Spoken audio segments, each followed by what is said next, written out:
جلال آباد میں جیسے میں نے پہلے کہا کہ انگور کافی بڑی مقدار میں بمپر کراپ لگتا ہے ہوئی ہوئی ہے، تو آپ یہ دیکھ سکتے ہیں کہ یہاں پہ انگور 50 افغانی کلو کے حساب سے فروخت ہو رہے ہیں،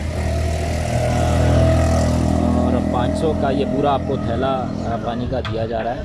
یہ زازی صاحب ہیں، یہ یہاں پر یہ انگور فروخت کر رہے ہیں، ان سے پوچھتے ہیں کہ کاروبار کس طرح ہے۔ زازی صاحب څنګه دی کاروبار؟ هم څنګه دا دی؟ کاروبار بس دی دغه سره نوی حکومت سره به خراب شو کاروبار دی. بل ورځ هم کار کړه 100 روپۍ ګټي.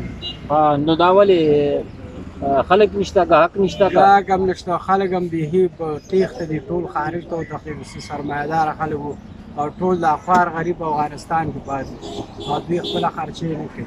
صحیح ہے۔